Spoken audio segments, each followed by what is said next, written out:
Un vrai leadership. Mashiach dans la paracha de Korach. Un des événements les plus durs de l'histoire du peuple juif, où s'est exprimé clairement l'ingratitude et le manque de confiance envers les leaders, est bien l'épopée de Korach contre Moshe, détaillée dans notre section. Korach décide d'engager un mouvement d'opposition contre le leader, en revendiquant que Moïse agit uniquement de son propre chef. De prime abord, nous avons le sentiment qu'il s'agit ici d'une requête basée sur un idéal d'égalité, un mouvement de contestation démocratique contre un gouvernement dirigé par un seul individu. Cela dit, Korach a commis une erreur grave de vouloir se révolter contre Moïse notre maître. En effet, Moïse est l'exemple type du leader, il dirige son peuple avec perfection. Sa conduite et son attitude sont à l'image du leadership futur du roi Mashiach. Les commentaires du Midrash sont célèbres, tel le premier libérateur, ainsi sera le dernier libérateur.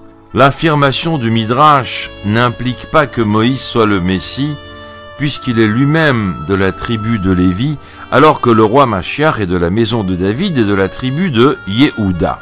Cela dit, c'est la qualité et la force du leadership de Moïse qui a permis de libérer les enfants d'Israël de l'Égypte. La personnalité et la profondeur de Moshe représentent le point culminant de la quintessence du roi Mashiach. C'est avec cette force de leader qu'il va nous délivrer dans un avènement messianique. Quel est le caractère spécial du leadership de Moïse? Quelle est cette spécificité qui se dévoilera chez le roi Mashiach? L'amour de Moïse envers chaque individu est largement souligné dans l'Écriture. Ce trait de caractère s'exprime déjà dès son jeune âge lorsqu'il va sauver la brebis perdue. Dieu en personne témoigne « Tu as la miséricorde nécessaire afin de diriger et de conduire un groupe d'êtres humains. Tu seras le berger de mon troupeau. » L'enseignement chassidique éclaircit ce sujet merveilleusement. En effet, la particularité de Moïse dans son amour du prochain n'était vraiment pas limitée. Il était le berger fidèle de tous les hommes en particulier. Moïse, notre maître, a réussi à alimenter chaque juif d'une compréhension et d'un niveau spirituel des plus élevés. Il était aussi l'intermédiaire de l'abondance matérielle dans ce monde, de l'eau, de l'alimentation, de la viande, de tous les besoins physiques de l'homme, et cela était insupportable aux yeux de Korach. La grande revendication de Korach est pourquoi l'influence de Moshe notre maître ne se limite pas à la dimension spirituelle des enfants d'Israël? Pourquoi les sujets matériels de ce monde doivent aussi passer par l'intermédiaire de Moshe? Du fait que tout se passe par Moïse, cela implique que l'ensemble du peuple doit exprimer une abnégation totale face à son leader. Korach n'a jamais accepté cela. Ainsi, Korach a commis une erreur fatale, ce qui va engendrer toutes les catastrophes qui nous sont détaillées dans notre section. Cet homme n'a pas voulu intégrer ou comprendre que le peuple d'Israël est à l'image des jambes de Moïse. Moïse est la tête et l'ensemble du peuple représente le corps. La connexion entre la génération et le dirigeant de celle-ci ne sont pas deux éléments différents. C'est un lien qui unit au point de ne former qu'une seule entité. Moïse et le peuple d'Israël sont un.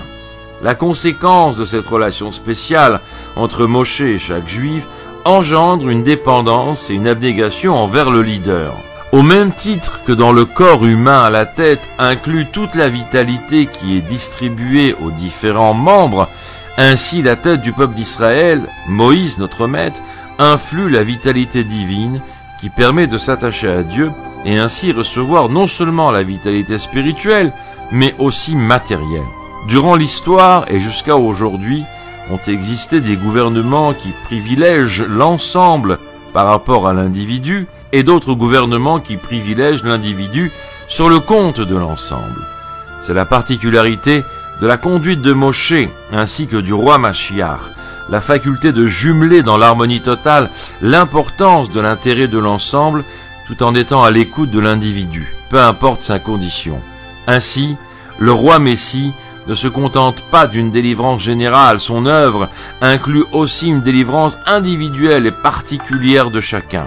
Nous devons sans aucun doute apprendre de l'erreur de Korach, Nous devons annuler nos volontés et nos raisonnements devant les directives des grands de cette génération et du Moïse de la génération. Notre conduite doit ressembler à celle de Moshe. Soyons capables de diriger ou d'influencer des ensembles d'individus tout en étant sensibles à l'urgence et aux soucis de chacun individuellement, exactement comme le Rabbi.